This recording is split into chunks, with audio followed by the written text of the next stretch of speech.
Alright, so there seems to be an issue with people's DualShock 4 controllers, generally with the R2 trigger button.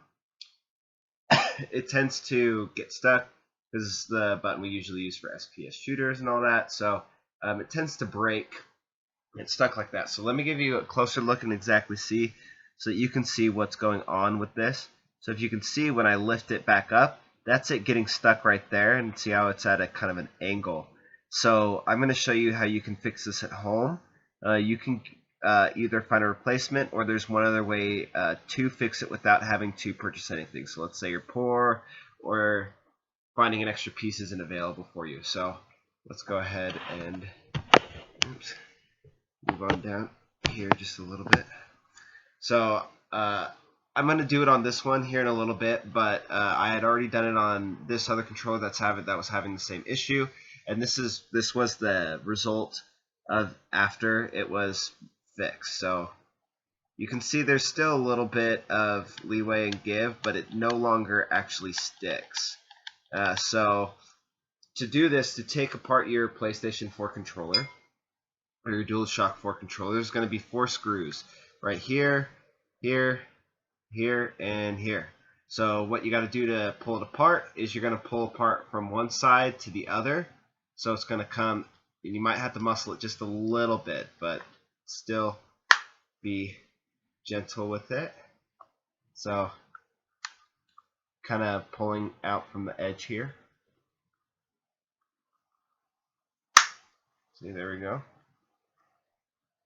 And then you got to pull it then from the center here.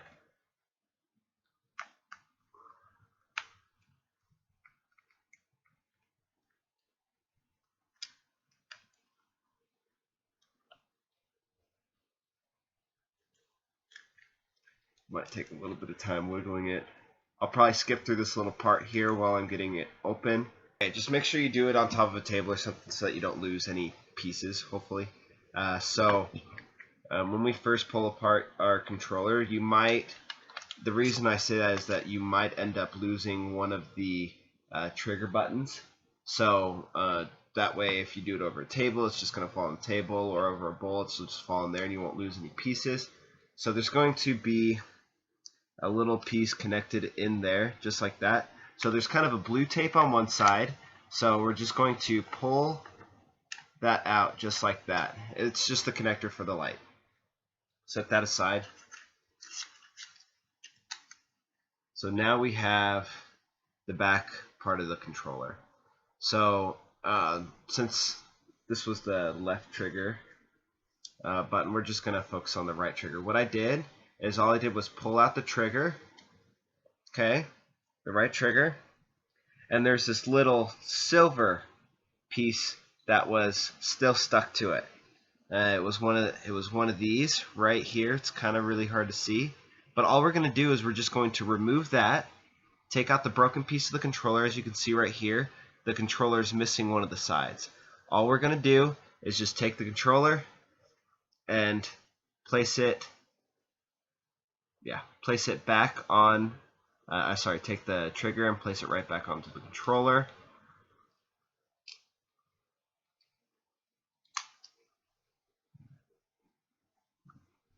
There we go.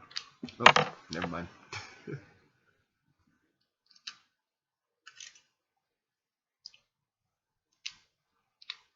So you're just going to place it right back into there. So it's back there, and it still has kind of a spring to it, but it's not quite as springy as it was before. And if your other one fell out, here's how you put it back in.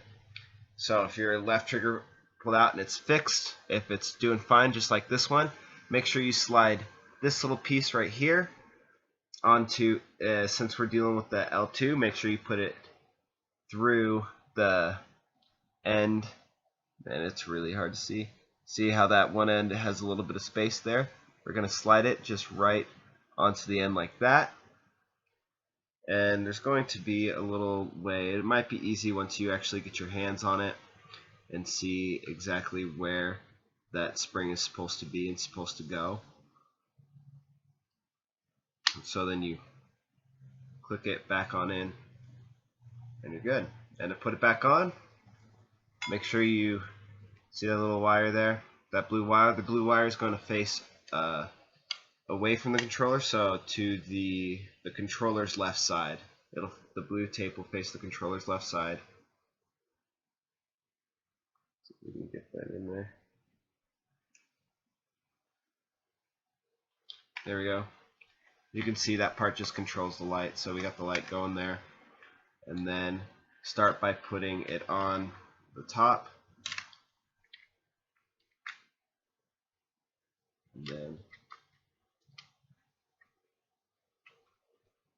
slowly kind of put it down on the bottom. You'll kind of have to wiggle it, figure it out as you kind of put it back down, because it is kind of a funny way that it clips back in. So once again, show you that right trigger, how it is now. So now it's not quite as springy, it doesn't release as fast as our left does, but it does work and it doesn't stick anymore. So you can take it out, or you can replace it with a new piece. So those are two ways to fix it. This one's the free one, the other one you just have to buy pieces. So hopefully that was helpful for you guys, and we'll see you later.